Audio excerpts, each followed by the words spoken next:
Alice in Wonderland by Lewis Carroll. Chapter 2. The Pool of Tears.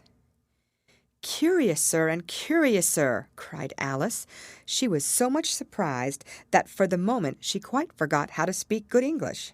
"Now I'm opening out like the largest telescope that ever was. Goodbye, feet!" For when she looked down at her feet, they seemed to be almost out of sight. They were getting so far off.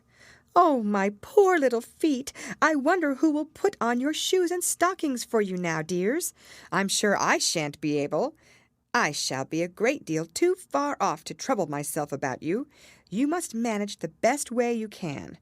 "But I must be kind to them," thought Alice, "or perhaps they won't walk the way I want to go. Let me see, I'll give them a new pair of boots every Christmas."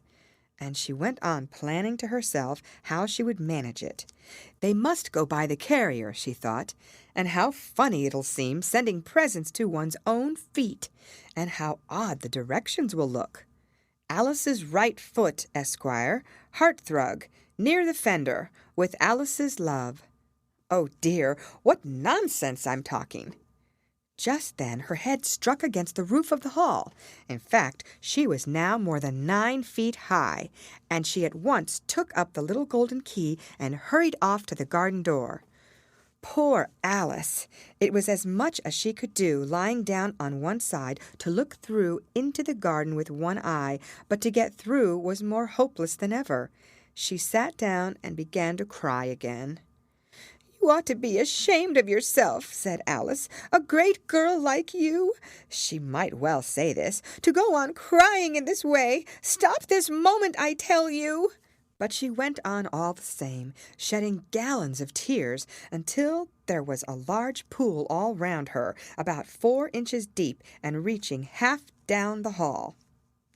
After a time she heard a little pattering of feet in the distance, and she hastily dried her eyes to see what was coming. It was the White Rabbit returning, splendidly dressed, with a pair of white kid gloves in one hand and a large fan in the other. He came trotting along in a great hurry, muttering to himself as he came, "Oh, the Duchess! Oh, won't she be savage if I've kept her waiting?" Alice felt so desperate that she was ready to ask help of anyone, so when the rabbit came near her, she began in a low, timid voice, "If you please, sir." The rabbit started violently, dropped the white kid gloves and the fan, and scurried away into the darkness as hard as he could go. Alice took up the fan and gloves, and as the hall was very hot, she kept fanning herself all the time she went on talking. "Dear, dear, how queer everything is today, and yesterday things went on just as usual. I wonder if I've been changed in the night. Let me think. Was I the same when I got up this morning? I almost think I can remember feeling a little different. But if I'm not the same, the next question is, who in the world am I? Ah, that's the great puzzle." And she began thinking over all the children she knew that were of the same age as herself, to see if she could have been changed for any of them.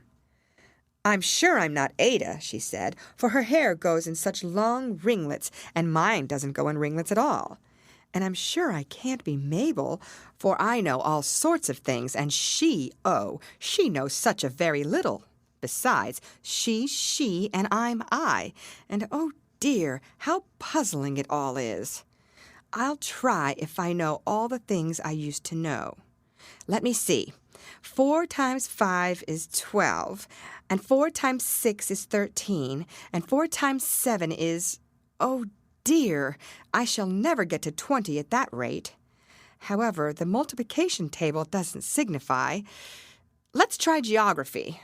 London is the capital of Paris, and Paris is the capital of Rome, and Rome, no, that's all wrong, I'm certain.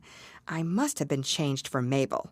I'll try and say, how doth the little—" And she crossed her hands on her lap as if she were saying lessons, and began to repeat it, but her voice sounded hoarse and strange, and the words did not come the same as they used to do. "How doth the little crocodile improve his shining tail, and pour the waters of the Nile on every golden scale? How cheerfully he seems to grin, how neatly spread his claws, and welcome little fishies in with gently smiling jaws." "I'm sure those are not the right words," said poor Alice, and her eyes filled with tears again as she went on. "I must be Mabel after all, and I shall have to go and live in that poky little house, and have next to no toys to play with, and oh, ever so many lessons to learn. No, I've made up my mind about it. If I'm Mabel, I'll stay down here. It'll be no use their putting their heads down and saying, 'Come up again, dear.' I shall only look up and say, 'Who am I, then? Tell me that first, and then, if I like being that person, I'll come up. If not, I'll stay down here till I'm somebody else. But, oh, dear," cried Alice, with a sudden burst of tears, "I do wish they would put their heads down. I am so very tired of being all alone here." As she said this, she looked down at her hands, and was surprised to see that she had put on one of the rabbit's little white kid gloves while she was talking. "How can I have done that?" she thought. "I must be growing small again." She got up and went to the table to measure herself by it, and found that, as nearly as she could guess, she was now about 2 feet high, and was going on shrinking rapidly. She soon found out that the cause of this was the fan she was holding, and she dropped it hastily, just in time to avoid shrinking away altogether. "That was a narrow escape," said Alice, a good deal frightened at the sudden change, but very glad to find herself still in existence. "And now for the garden." And she ran with all speed back to the little door. But alas, the little door was shut again, and the little golden key was lying on the glass table as before. "And things are worse than ever," thought the poor child, "for I never was so small as this before, never. And I declare it's too bad, that it is."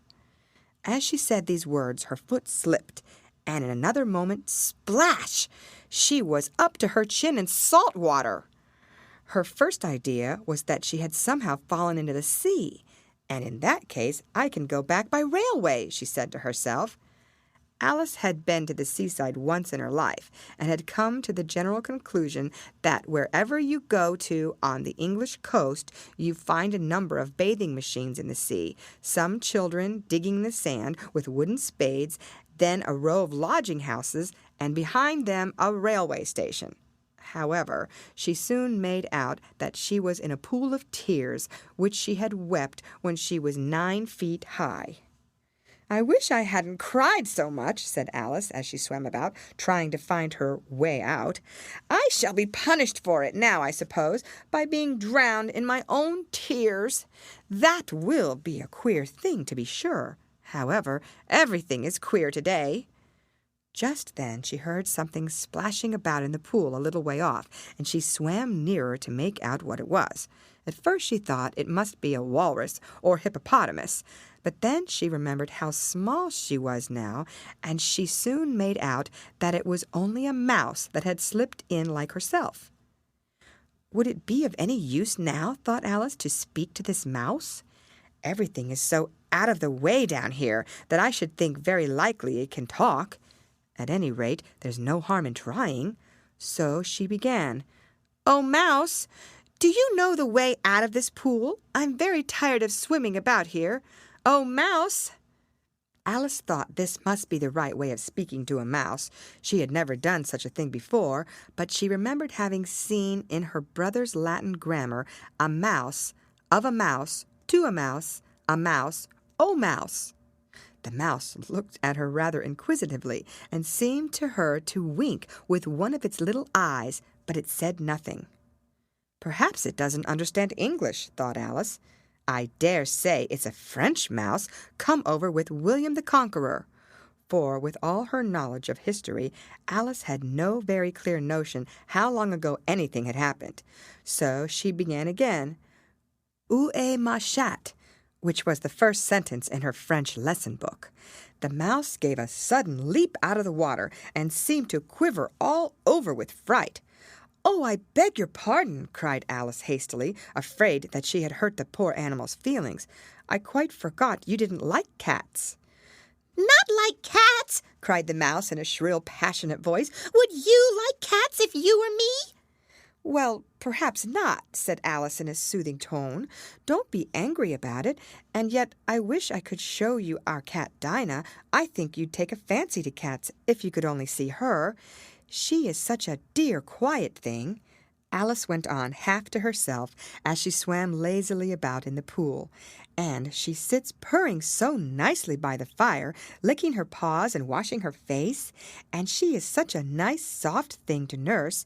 And she's such a capital one for catching mice. Oh, I beg your pardon," cried Alice again, for this time the mouse was bristling all over, and she felt certain it must be really offended. "We won't talk about her any more if you'd rather not." "We indeed!" cried the mouse, who was trembling down to the end of his tail. "As if I would talk on such a subject! Our family always hated cats, nasty, low, vulgar things. Don't let me hear the name again." "I won't indeed," said Alice, in a great hurry to change the subject of conversation. Are you fond of dogs?" The mouse did not answer, so Alice went on eagerly. "There is such a nice little dog near our house, I should like to show you. A little bright-eyed terrier, you know, with, oh, such long, curly brown hair. And it'll fetch things when you throw them, and it'll sit up and beg for its dinner, and all sorts of things. I can't remember half of them, and it belongs to a farmer, you know, and he says it's so useful, it's worth 100 pounds. He says it kills all the rats, and—" "Oh, dear!" cried Alice in a sorrowful tone. "I'm afraid I've offended it again." For the mouse was swimming away from her as hard as it could go, and making quite a commotion in the pool as it went. So she called softly after it, "Mouse dear, do come back again, and we won't talk about cats or dogs either, if you don't like them." When the mouse heard this, it turned round and swam slowly back to her. Its face was quite pale with passion, Alice thought, and it said in a low, trembling voice, "Let us get to the shore, and then I'll tell you my history, and you'll understand why it is I hate cats and dogs." It was high time to go, for the pool was getting quite crowded with the birds and animals that had fallen into it. There were a duck and a dodo, a lory and an eaglet, and several other curious creatures. Alice led the way, and the whole party swam to the shore. End of chapter. Read by Lorraine Montgomery for Lit2Go on the web at fcit.usf.edu.